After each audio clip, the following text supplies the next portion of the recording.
Accusations explosives contre la Côte d'Ivoire dans l'affaire coup d'État au Burkina Faso.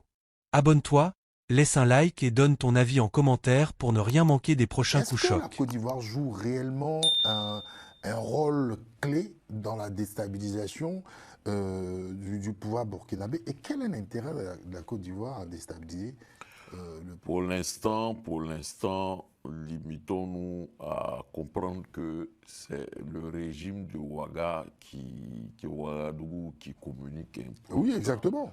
Comme on dit, c'est eux seuls qui bavardent à tout azimut. Hein. C'est eux seuls qui bavardent tout azimut. C'est eux seuls qui nous expliquent que c'est... Et puis, il faudrait qu'on soit prudent. Dit l'implication du Togo, du Ghana, ce ne sont peut-être pas, peut-être que ça, c'est différentes personnes suspectées ou bien supposées Agissent de leur être gré. impliquées ont traversé peut-être ou bien sont dans ces différentes zones, dans ces territoires de ces pays africains-là. Cela ne veut pas dire que les gouvernants du Ghana ou du Togo sont Complices. directement complices et dans cette affaire. Quant à la Côte d'Ivoire, pour moi, je dis, ce n'est pas nouveau que le capitaine Ibrahim Traoré accuse les autorités ivoiriennes de vouloir déstabiliser son régime.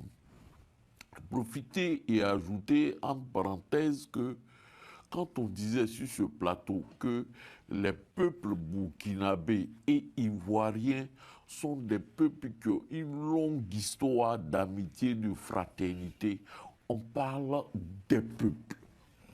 Si en France ici, un régime veut dire le peuple français, chez nous, ce n'est pas le cas. Les Ivoiriens et les Burkinabés s'entendent. Certainement qu'aujourd'hui, c'est évident que le régime d'Abidjan et celui de Ouagadougou ne sont pas les meilleurs amis du monde. Mais au-delà de cela, moi je pense que c'est aussi un moment pour permettre à, à, à Ibrahim Traoré de voir clair dans sa relation entre lui et le régime de Lomé. Parce que il révèle dans cette affaire que Damiba, qui serait le maître d'œuvre de cette tentative de coup d'État annoncée par les dirigeants de Burkina Faso,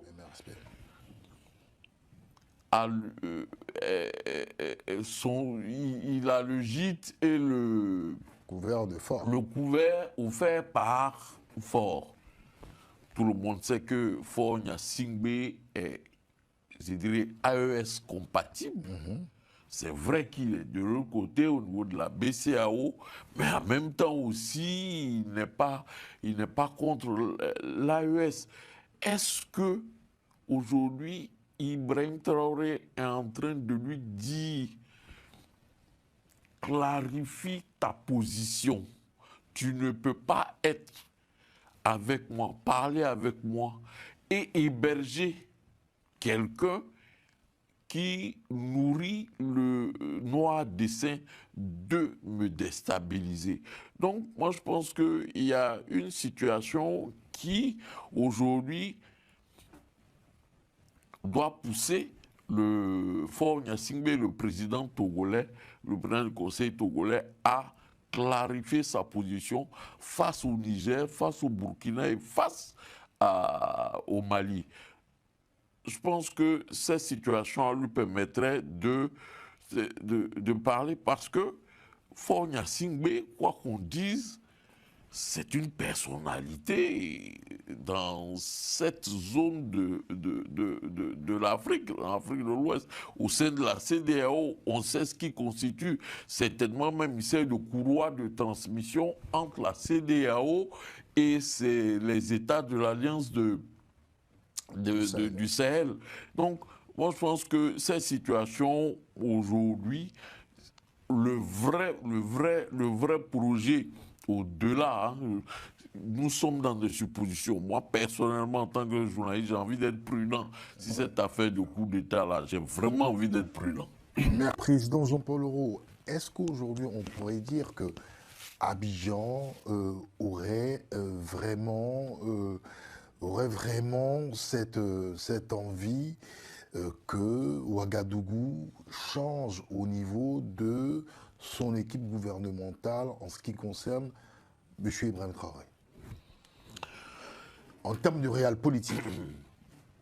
Pour moi, pour l'instant, pour revenir à ta question, je vais faire un petit développement qui me permettra de répondre. En fait, ce que nous voyons au Burkina, là, ce sur quoi nous sommes en train de, je pourrais dire, bavarder aujourd'hui, là, c'est que de la communication de la part du régime de Ouagadougou. D'accord. Le régime de Ouagadougou communique. Mais cela ne veut pas dire que c'est de la transparence. C'est de la communication, mais ce n'est pas de la transparence. Cette situation reste encore opaque. Jean-Yves le disait, pour donner de la transparence à ce qui s'est passé ou ce qui se serait passé au Burkina, ce serait d'ouvrir une véritable enquête judiciaire. S'il y a donc des éléments suffisants pour aller à un procès, on va à un procès et cela pourra justifier le fait que le pouvoir de Ouagadougou puisse exiger ou demander l'arrestation et l'extradition de Damiba. Voilà la réalité. Parce qu'au-delà de cette affaire-là, ce que vise véritablement le régime de Ouaga, ce que vise le régime de Ouaga, c'est l'arrestation de Damiba. Le régime de Ouagadougou est en pleine communication. Ils sont en train de communiquer, mais ils n'apportent pas les éléments suffisants de transparence. Pour ma part, la communication, ce n'est pas de la transparence. C'est eux seuls qui parlent dans cette affaire. À Accra, on n'entend rien. À Lomé, on n'entend rien. À Abidjan, on n'entend rien. On n'entendra rien d'Abidjan. Pour vous, il s'agit d'un coup de com'. Pour l'instant, c'est un coup de com'. Je ne peux pas comprendre que aujourd'hui, ce qu'on présente à la télévision, ceci, Nobel le disait, c'est dans quelles conditions ils sont en train de témoigner, il n'y a aucun début de preuve, il n'y a rien du tout. Et ce qui serait intéressant, comme Jean-Yves l'a évoqué tout à l'heure, c'est d'ouvrir une enquête judiciaire. Et au-delà de ça, si ça peut permettre d'aller à un procès, ils vont y aller à un procès. Mais ce que moi je comprends, l'enjeu de tout cette communication-là, et comme je l'ai dit tantôt, en réalité, c'est adressé à Faure Gnassingbé pour lui dire qu'il y a quelqu'un que tu héberges chez toi là. Il m'en veut. Donc, c'est une façon, mais comme il ne peut pas dire livrez-nous Damiba, ils sont dans ce bavardage. Pour l'instant, il n'y a aucun début de preuve. Quant à Abidjan, Jean-Yves disait non, Abidjan fait la politique. Il ne faut pas de la politique d'Autriche. Vous voyez un gouvernement sérieux en train de répondre à des rumeurs. Non, franchement, un gouvernement sérieux ne peut pas répondre à ça. Si donc en fait, le gouvernement de Ouagadougou, en fait, qui émet des rumeurs, n'est pas sérieux. Si le gouvernement, la junte militaire à Ouagadougou a des éléments de preuve selon lesquels le gouvernement d'Abidjan ou une personnalité ivoirienne quelconque, ça peut ne pas être le gouvernement d'Abidjan, ça peut être quelqu'un qui est à Abidjan, pas forcément même un Ivoirien, quelqu'un qui a des intérêts au Burkina, ça peut être toutes sortes de personnes. S'il est prouvé que la personne qui donne de l'argent, qui finance ou qui aurait financé ce coup d'État qui a échoué. Mais ils nous sortent les éléments de preuve. Mais c'est pas sur des témoignages de ce type.